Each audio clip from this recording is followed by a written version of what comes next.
Hey down there, guys. We're going to start her up cold, guys.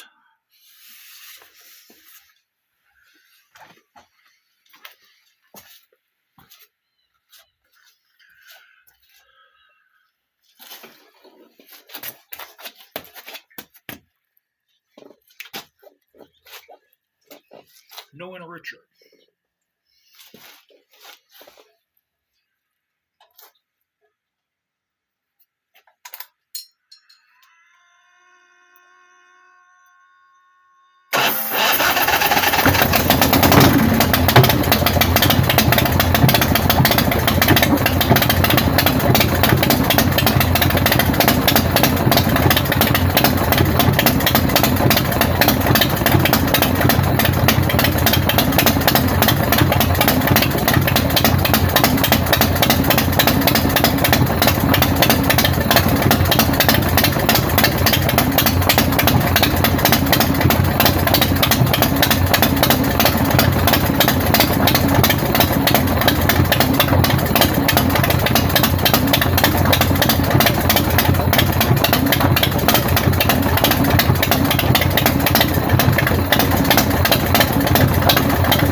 Now, that bike right now has the new Champion plugs in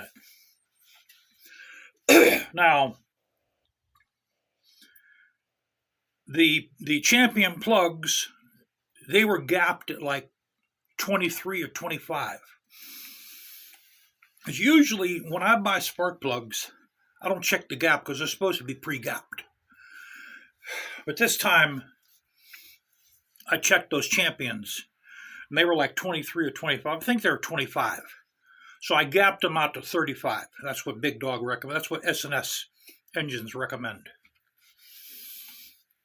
So those plugs there right now, they're gapped at 35. Now, the NGKs, remember in the one video I told you guys I thought one of the spark plugs were bad? Well, they're both good. I have two sets of NGKs. Both sets are good. What happened, the reason why it was firing on one cylinder that day, because the one spark plug was too much of a gap. I think it was like 40. That's what it was. That's what the problem was. How it got to that, I have no idea. I have no idea how it got to that. Maybe when I took the plug out, maybe I pulled the electrode a little bit. I don't know. But what I also did is I gapped the NGKs at 37. And it seems like it runs a little bit better with the spark plugs gapped at 37. And then I had a couple cats tried telling me that I got a fuel pump. I got an electric fuel pump on this bike. Guys, come on. Come on, guys. Guys, come on. Come on. This don't have no electric fuel pump. This is a carbureted motorcycle. The ones that have fuel injection have an electric fuel pump. Matter of fact, if I'm not mistaken, I think the big dogs from 2007 up have fuel injection, and they have a fuel pump. They have an electric fuel pump. This has a gas line, which I'll show you, going directly from underneath the tank straight into the carburetor. There is no electric fuel pump. And then the cats say, well, then what's that noise? That noise is the computer. See, if you guys know anything about a big dog, you know, get on your $15,000 iPhone 19 or iPhone 20 or what is it, an iPhone 99 or iPhone 2010. Get on that brand spanking new iPhone that you're making $400 a month payments on, and start doing some research on a big dog motorcycles, son.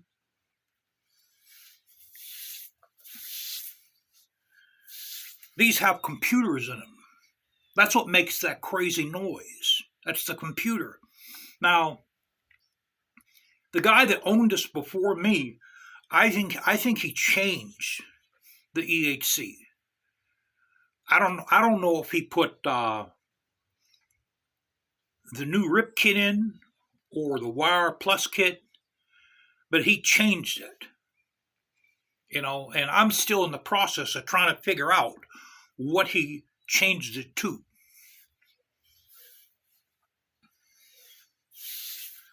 I mean, I haven't taken the time to take pictures of the computer. The computer's right in front of the battery.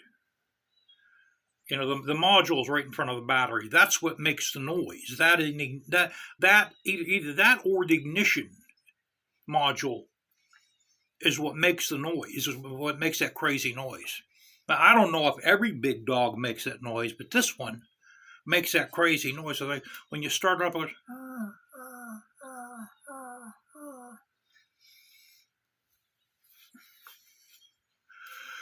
So I'm still waiting on here. The wires, the spark plug wires are good, but I'm gonna replace them anyway because I paid what did I pay? I think I paid like $35. I think it's like 35 or $38 for these new ones coming in. So I have to put them on, and they're blue. They're not red. They're blue. So I'm going to put them on anyway. So the coil cover right now is on temporarily. And what I did is I polished all the bolts up on the coil cover, you know, and when I put the bolts back on the coil cover, I have to use thread locker on those, or else those bolts will make their way out. So for all you cats, man, that don't have a big dog and you think you know everything about a big dog, I'm going to turn the camera. I'll take a snappy of where the fuel line comes out of the gas tank for you. And before I do that, I want to wish everybody Merry Christmas, Happy Kwanzaa. Hanukkah's past. I wish a happy Hanukkah anyway. And those are the only 3 holidays I know of. So, let me show you guys what I did to my coil cover bolts. Now, I'm going to try to take this out tomorrow. Okay? Tomorrow is supposed to be, this is the 24th right now. We should have snow on the ground. We had snow on the ground last year we had snow on the ground. Right now it's like 50 degrees. It's going to be 50 tomorrow. If the roads dry up, which I don't think they're going to, I'll take the bike out. So let me show you guys what I did. Okay. Now what I did was these 2 bolts here, I sanded them and I polished them. They used to be black. They used to be the black anodized bolts. So now you see where the gas line comes out of the tank, guys? Now that goes between the cylinders. Okay. Let's go over to this side now.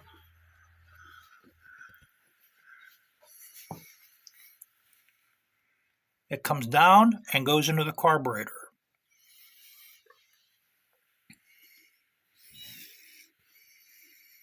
I'll show you where the computer is. Okay, now, see those two little green lights? See them two little green lights? That and that guy right there. That's the EHC system. That's the ignition module. That's right down in there. That's on the side.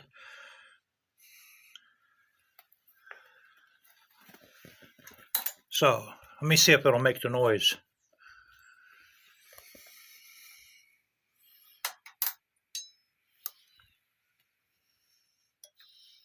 See, now it's not making a noise.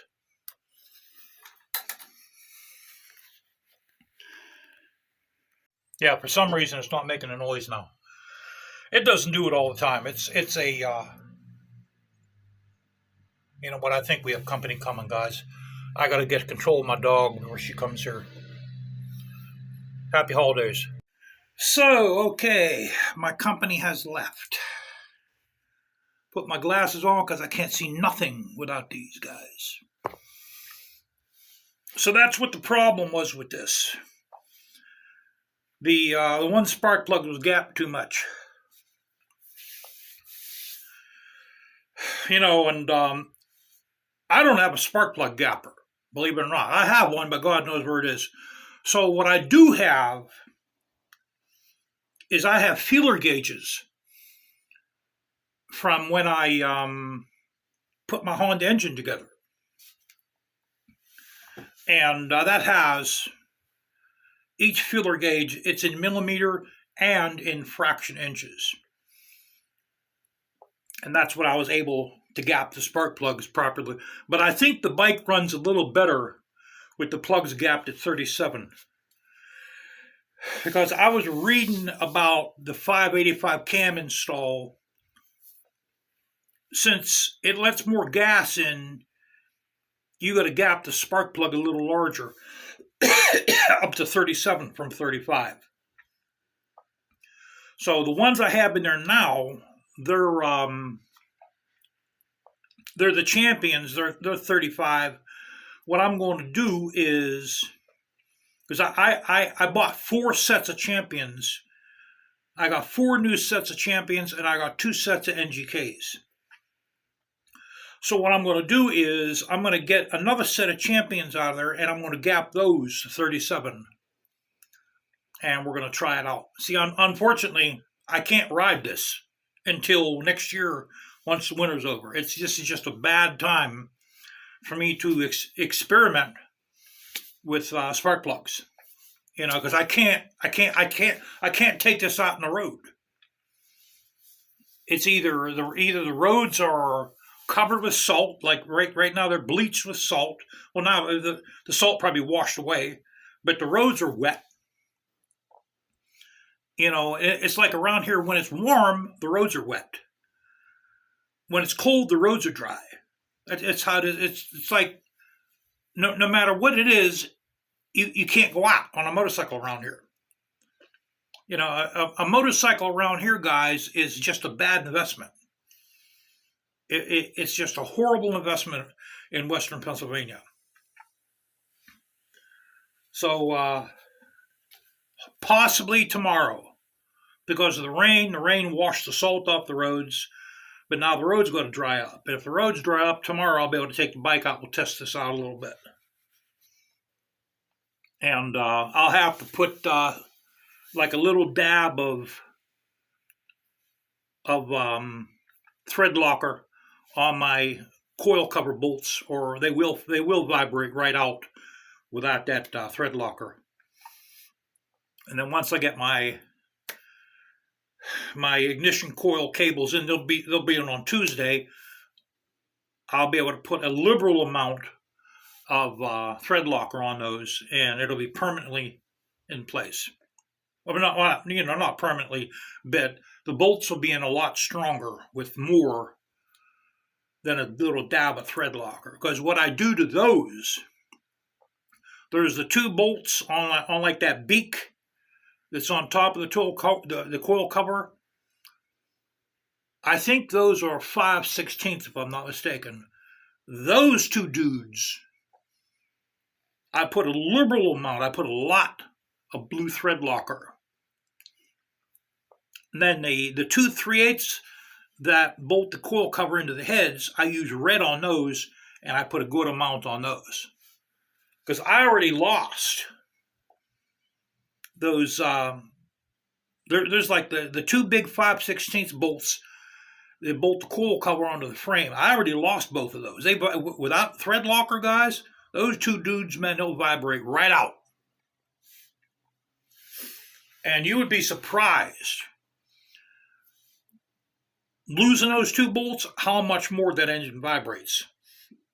Then naturally you take a chance of cracking your front motor mount. Because I was on the highway. Okay, I think this happened like 3 years ago, and I'm doing like 65 up a hill on a highway, and I'm wondering why it's vibrating more. I'm like, what the hell's going on now? So I made it home, and I'm looking all over the bike, and I noticed the bolt came out, that real big bolt that bolts the coil cover bird beak onto the frame, like onto the frame that's underneath the tank. I lost that, because that coil cover is actually also part of the motor mounting system. That's why the thing is so thick, and that's why it costs like $200. So those bolts have to have a really good amount of thread locker on them. But yeah, I had one guy trying to, man, he claimed up and down, man, that I had an electric fuel pump on a bike. And I tried telling him there is no electric fuel pump on this motorcycle. This is a carbureted bike. The fuel injected ones have fuel pumps. I believe they started the fuel pumps on the 2007 up models. I believe that's what I read.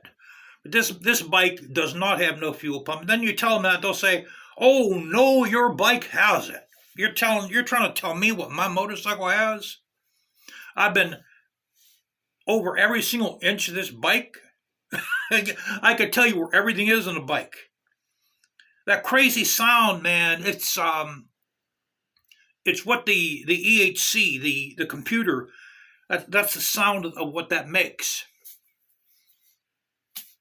How it makes that sound? Why? Sometimes it does it, and sometimes it doesn't. I don't know. That's one of the crazy things about this motorcycle. I actually think this motorcycle was one of the first ones they made, because on the frame it doesn't have that black aluminum plate with the vehicle identification number.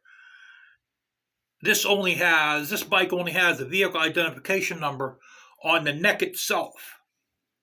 Usually what they'll have that, it'll be stamped on the neck, and it'll have that metal nameplate on the side of the down tube. So that's why I think this motorcycle was either one of the first ones done, or it was like some kind of a promotional motorcycle. So in any event, it's running pretty damn good. It's running pretty good with that new cam in there, guys. I no longer have oil squirting out of my push rod tubes. I got that problem figured out. And like I said, nobody told me how to put those things on. The very first time I did it, that's why I forgot to push those up. So we got that done. We figured out the spark plug deal on this. And now I got to swap out those spark plug cables. We'll put the other pair in. It can't hurt if they're a new pair. So they're probably graphite like these. I think most of the ones they make today are graphite. You know what? I was looking at a set of spark plug cables. They're called Nology. Nology. They're self-grounding spark plug cables, and they're expensive. Man, they cost like $120 for 2 of them. And what they have is they have a ground wire coming off them, and you have to bolt that ground wire on something on the engine. And they're self-grounding spark plug wires, and they're supposed to make one hell of a spark. They're supposed to really improve the spark on a spark plug. I'd like to get a set of those. But like I said, them goddamn things, man, they're $120 for 2 of them. It's a lot of money. You know, I don't have that kind of money.